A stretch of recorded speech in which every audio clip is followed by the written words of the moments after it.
Welcome to today's episode of Neame versus the World on what is World Gratitude Day. I know that I've got gratitude for a number of things, but they're just not coming to mind right now. Today's story, or thing to think about, is quite a difficult topic, but it's become quite obvious in the last couple of months or years, and it's been in the news quite a bit, and it is Filicide. Also commonly associated with infanticide. And this is a very sad and tragic form of death, and it's happened a couple of times in New Zealand over the last year or so, and I thought it was worth talking about because sometimes we don't actually know what's going on. So let's go through the details. Infanticide first is when a child that less than 1 year old is murdered or dies. Filicide is when the perpetrator is the parent, so the parent is the one that has killed the child.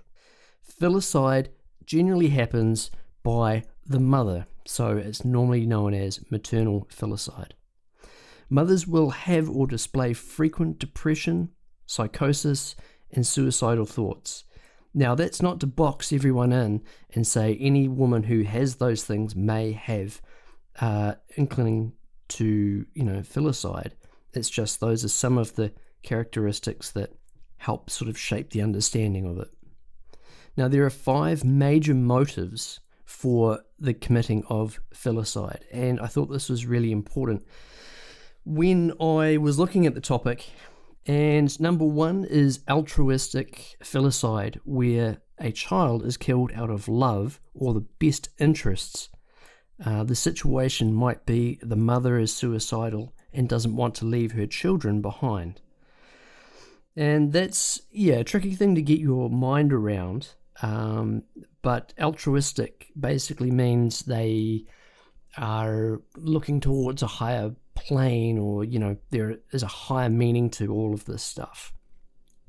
So they may be thinking of committing suicide and, they don't want to leave their children behind.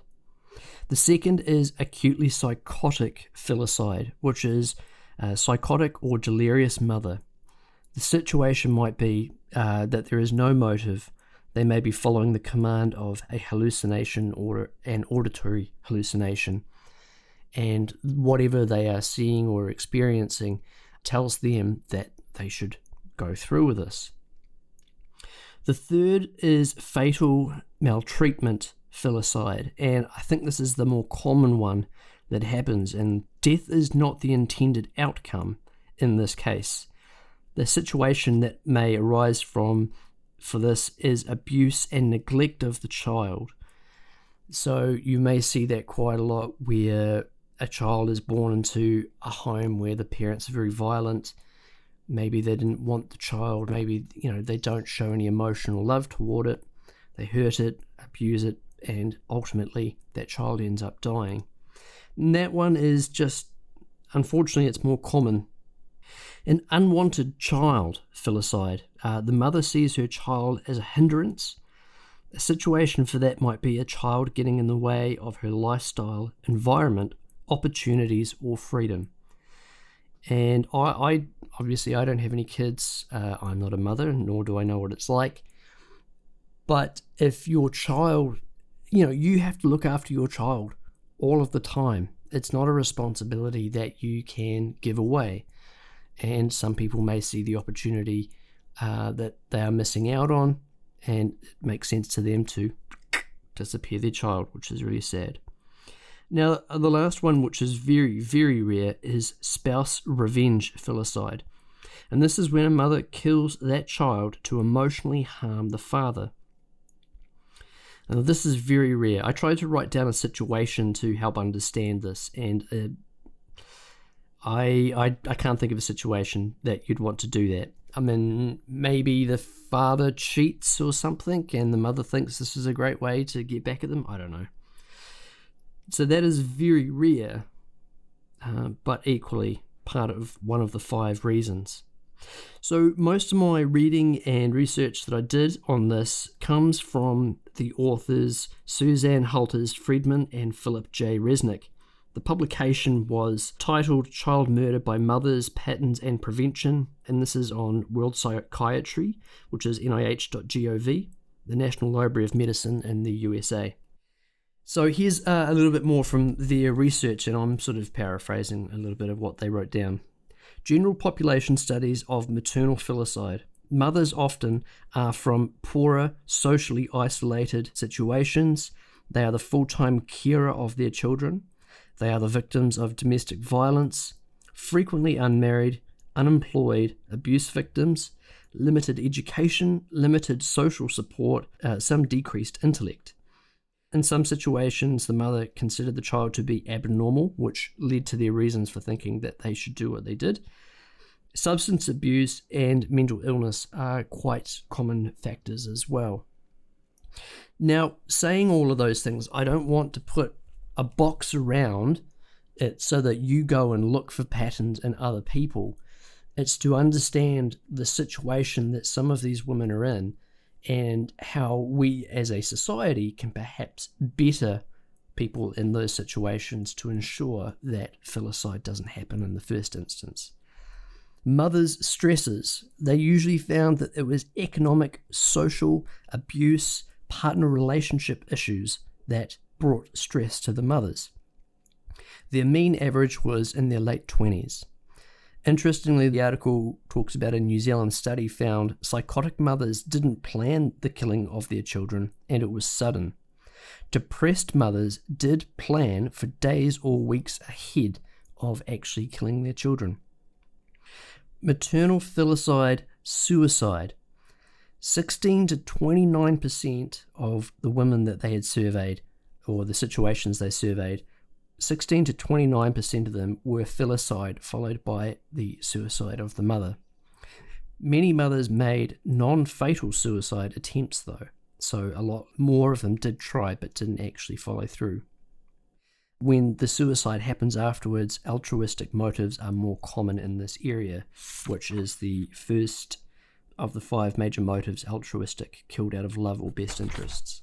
Depressed mothers with children under 3 found 41% had thoughts of harming their child, which is an incredibly large figure. Incredibly large.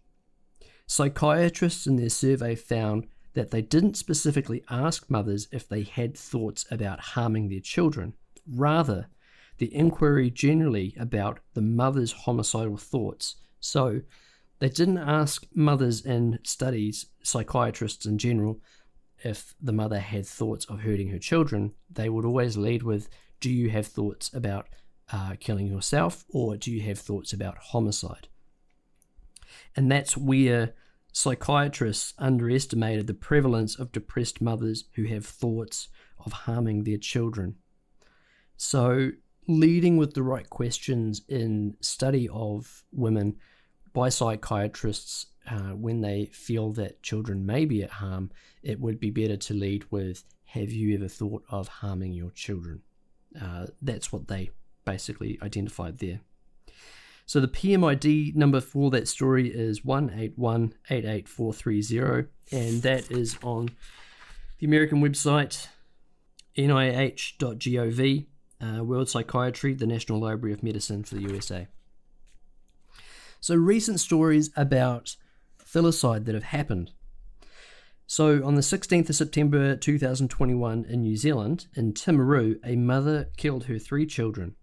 The mother was found in a serious condition. I'm not going to name any names in this article. The family, just moved to New Zealand 2 weeks prior. The father came home from presumably work and found that his children had been murdered by the mother and that she had attempted to harm herself. She has still been going through the courts at this time. I believe she has been found mentally unwell or incapable. And it is a classic case of maternal filicide suicide attempt. Now, could psychiatrists have identified this mother earlier as having this? She would have displayed things like depression, or she may have had psychotic episodes, and that may have led to people identifying that maybe she might be a higher risk of being in this situation. But having shifted to our country within 2 weeks, I doubt that the systems would have time to have caught up enough to figure out if that was the case. Now, another story has recently come to Earth, but we don't know what the outcome of it is just yet.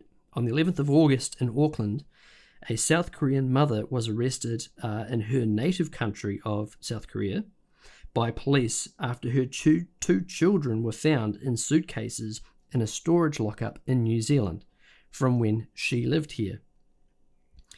Currently, she's, over the next week or two, is going to be extradited back to New Zealand. That may take up to 2 months, though. But we don't know if she is the one who committed filicide, or if it was her husband, or what her condition was.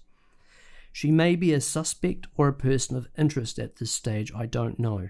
But this is one of those cases that's unfortunately unraveling, again, too late.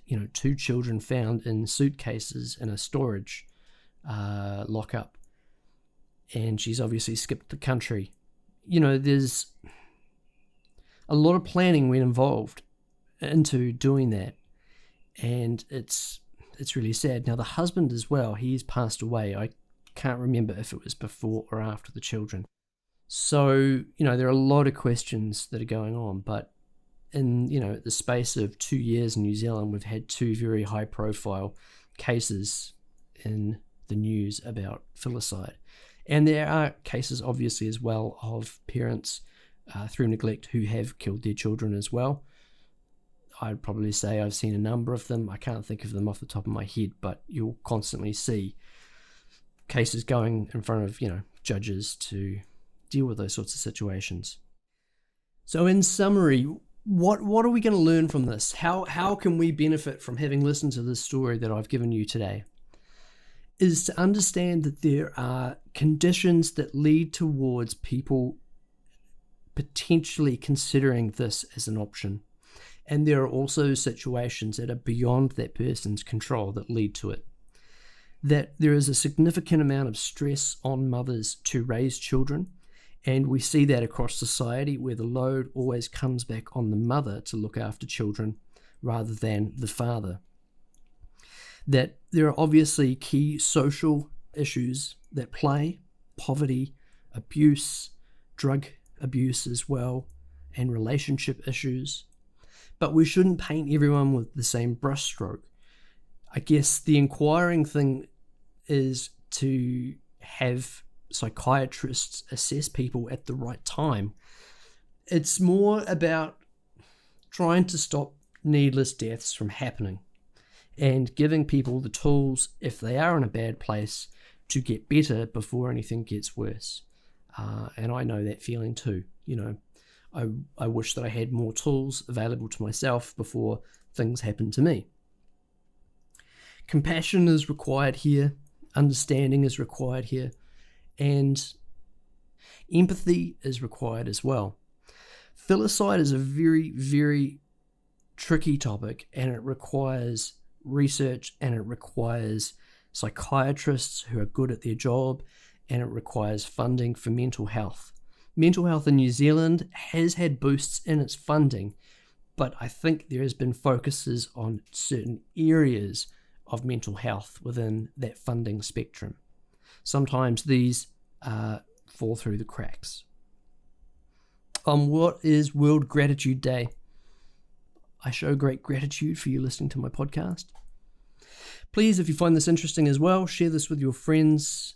Thank you very much for listening, and I'll catch you on the next one.